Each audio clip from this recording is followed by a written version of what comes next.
Bharat under 18 Asia cup hockey का champion बन गया है।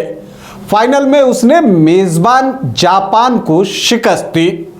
कैसे मिली भारतीय अंडर 18 हॉकी टीम को यह जीत, आज आपको बताऊंगा।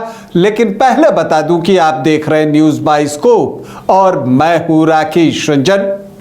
अंडर 18 एशिया कप हॉकी का फाइनल मुकाबला जो खेला गया वो मुकाबला भारत और जापान के बीच था और इस मुकाबले में कांटे के मुकाबले की उम्मीद थी, क्योंकि ग्रुप मैच में जापान ने भारत को शिकस्त दे दी थी। भारत को उसका हिसाब चुकता करना था और यह देखने को मिल गया। दूसरे ही मिनट में खेल शुरू होते ही भारत ने हमला बोला, पेनल्टी कॉर्नर अर्जित किया और भारत के लिए पेनल्टी कॉर्नर अर्जित करने का मतलब था कि आशीष तनी पूर्ति ड्रैग फ्लिक करेंगे और इसका मतलब होता है गोल। एग्जैक्टली वही हुआ। भारतीय टीम दूसरे मिनट में ही एक गोल की बढ़त पर आ गई। पहला क्वार्टर इसी बढ़त पर समाप्त हुई, भारत 1 जापान 0। दूसरे क्वार्टर में शुरुआत में जापान ने भारतीय टीम को रोकने की कोशिश की, लेकिन एक बार फिर से उससे वही गलती हो गई जो नहीं होनी चाहिए थी। मतलब भारतीय हॉकी टीम को पेनल्टी कॉर्नर मिल गया। यह खेल का 28वां मिनट था। एक बार फिर से जो है यहां पर आशीष पूर्ति ने गोल करके भारतीय टीम को 2-0 की बढ़त दिला दी। अभी इस गोल के झटके से जापान उबरा भी नहीं था कि उनके डिफेंस से एक मिस्टेक हुआ। गेंद लेकर वो आगे बढ़ रहे थे, लेकिन वहां वो थोड़े पीछे रह गए। गेंद थोड़ी आगे निकल गई और वहां पर भारतीय खिलाड़ी आए और तेजी से लेकर गेंद को आगे बढ़े, सर्कल में पेनिट्रेट किया और जब डिफेंस सामने आया, गोलकीपर सामने आया, तो उन्होंने सरका दिया केतन कुशवाहा के लिए और केतन कुशवाहा इसी मौके की तलाश में थे। उन्होंने गेंद को गोल पोस्ट के अंदर डाला और भारतीय टीम की बढ़त हाफ टाइम पर हो गई 3-0 की। भारतीय टीम 3 गोलों की बढ़त पर था। हाफ टाइम के बाद खेल शुरू हुआ तो भारत ने चौथे गोल के लिए भी ज्यादा इंतजार नहीं किया। 34वें मिनट में एक बार फिर से भारतीय टीम को पेनल्टी कॉर्नर मिला और आशीष तनी पूर्ति ने अपनी हैट्रिक पूरी की और भारत के लिए यह गोलों का चौका था।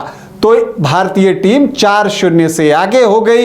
इसी स्कोर पर तीसरा क्वार्टर समाप्त हुआ। चौथे क्वार्टर में भारत कुछ अवसरों पर थोड़ा डिफेंसिव रहा और इसी में एक अवसर बना, जापान के लिए पेनल्टी कॉर्नर मिला, लेकिन उन्होंने डायरेक्ट ड्रैग फ्लिक नहीं किया। गेंद जैसे ही ड्रैग फ्लिकर के पास पहुंची, उन्होंने एक बैक पास किया अपने साथी खिलाड़ी के लिए।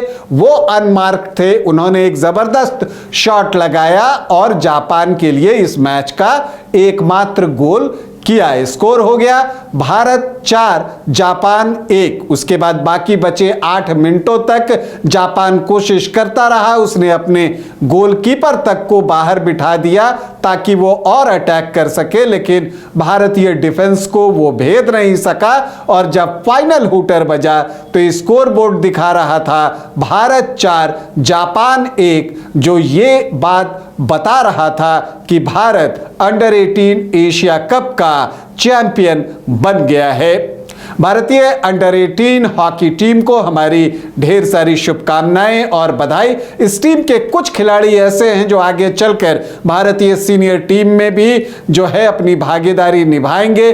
खास करके जो सिलेक्टर्स होंगे वो नजर रखेंगे आशीष तनी पूर्ति पर। फिलहाल एक बार फिर से आपको बता दूं कि अंडर 18 एशिया कप हॉकी का चैंपियन बन गया है भारत। उसने फाइनल में मेजबान जापान को 1 के मुकाबले 4 गोलों से शिकस्त दी। आशीष तनी पूर्ति ने गोलों की हैट्रिक लगाई। अभी के लिए इतना ही, इजाजत दें, नमस्कार।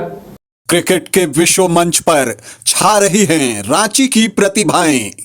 इन प्रतिभाओं को संवार रहा है जेके इंटरनेशनल क्रिकेट एकेडमी। अनुभवी कोच की देखरेख, सुविधाओं से लैस जेके क्रिकेट एकेडमी अनुशासन और आत्मविश्वास का विश्वास भरा सफर।